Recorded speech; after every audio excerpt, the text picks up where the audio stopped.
Good morning. So today we're going to be doing lesson 28, which is a quarter one review for your quarterly that you have this week. So first we need to see which represents an irrational number. So remember, an irrational number are those numbers that cannot be written as fractions and do not end or repeat.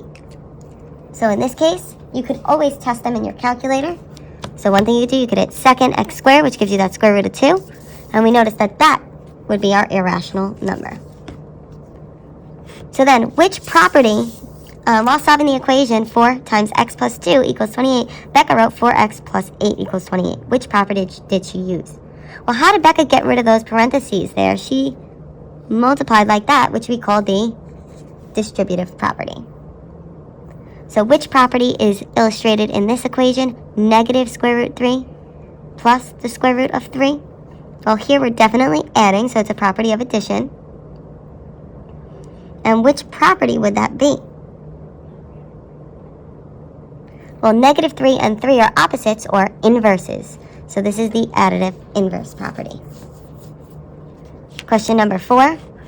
Which property is illustrated here? I have 6 plus 4 plus x equals 6 plus x plus 4. Here I have 6, 4x, 6x, and 4. We're adding, so it's definitely an addition property. But our order of what's being added is different. So if the order changes, it is talking about the commutative property. Question number 5 here, we're multiplying.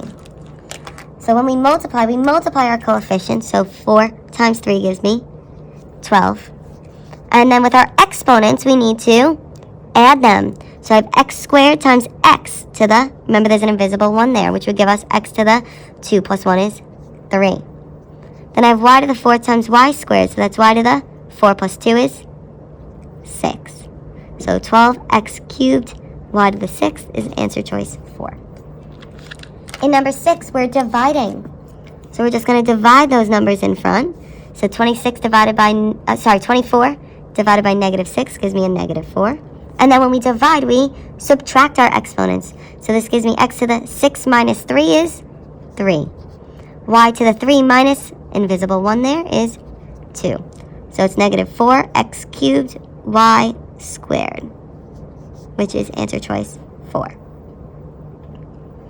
Let's look at number 7. It's a combination of both of them. So I'm going to deal with the numerator first. So I have 2x cubed, 8x to the 5th, all divided by 4x to the 6th. So here, if I have 2 times 8, it gives me 16. Then x, when I multiply, I need to add. So 5 plus 3 gives me x to the 8th power. Then I still need to divide it by the 4x to the 6th power. Now when I divide, I'm going to divide my coefficients, 16 and 4, which gives me a 4. X to the 8 divided by x to the 6 gives me x to the 8 minus 6, since we're dividing, 2nd power. So that's answer choice 3. So then for question number 8, we're asked for the sum. And sum means we are adding. So I'm going to add those two together. So I have 4x cubed plus 6x squared plus 2x minus 3 plus, so that whole thing is being added to 3x to the 3rd plus 3x squared minus 5x minus 5.